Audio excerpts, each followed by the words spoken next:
So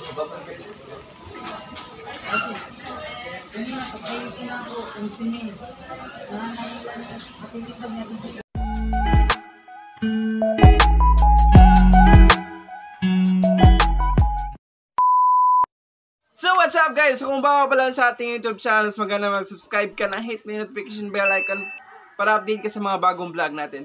For today's video guys, ituturo ko sa inyo kung paano ba talaga makamura sa Jollibee using GCash. So, ayun guys, supakita ko sa inyo yung screen record ko kung paano talaga ako nag-order sa Jollibee na mura lang. So, let's go! Guys, papakita ko sa inyo kung paano ba talaga mag-order using GCash. And open na tayo. Siyempre, medyo lag. And ito for 80 lang yung ano natin. So, pansin mo guys, yung budget natin, swak lang natin. And punta tayo sa Alipay. Sa A Plus Alipay. At doon mo makikita yung mga order mo or mga voucher na binili mo. And siyempre, may mga Jollibee, may McDo, may Chowking, lahat ng may mga fast food din, may Food Panda, may mga delivery. So, yan, may 7-Eleven din. Pero siyempre, yung hinahanap talaga ng maraming tao dito sa Pilipinas, minsan yung Jollibee talaga.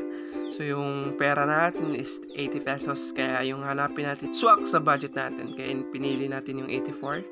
And siyempre, may percent na siya or less percent. So, yan, 63 na lang yung babayaran natin. Pagkatapos, siyempre, i-order natin, tapos babayaran natin dyan. At kung mapapansin nyo is, yun nga, sobrang dali lang talaga. Kaya, wag ka nang patumpik-tumpik pa. Bilisan mo nang mag-order. At yun na nga, binayaran natin guys, 63 lang. And, tapos na tayo magbayad. Thank you. Haha, diba, bawas na agad yung 80 pesos natin. Kaya naging 17 na lang. Pero okay pa rin kasi nga naka-order na tayo ng pagkain sa Jollibee. Sarap! At yun na guys, titingnan natin yung voucher na binili natin para naman pag pumunta tayo sa Jollibee is makikita natin or madali siyang i-redeem kasi may QR code na siya para naman hindi ka mahirapan pag pumila ka. Or sabihin mo na lang, ito yung QR code ko, naka-order na ako. So, ang bilis lang talaga guys. Pero kung gusto mo pa ng other menu is mag-order ka na lang ulit or mag-add ka na lang ng item. So yan, pitingnan natin yung voucher natin at papansin mo, makikita natin dito yung QR code na binili mo. At yun, marami akong biniling QR code, tapos may nakalagay new. So yun ang nabili natin sa ngayon. At yung isa sa baba is na-redeem na natin yan. Okay.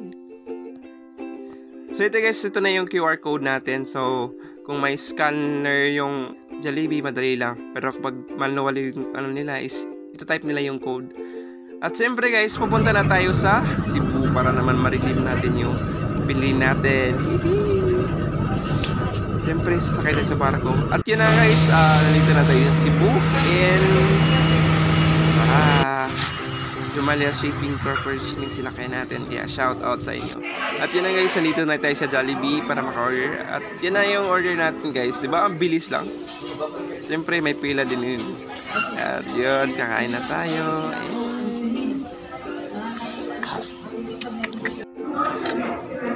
Mukbang time. Grabe sarap ang kain ko dito.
guys, sobrang sarap ng pagkain ko dito. Actually, hindi ko na naubos yung pagkain. Ayan, kasi nga Pero ang kagandahan yun, hindi ko nakita sa video.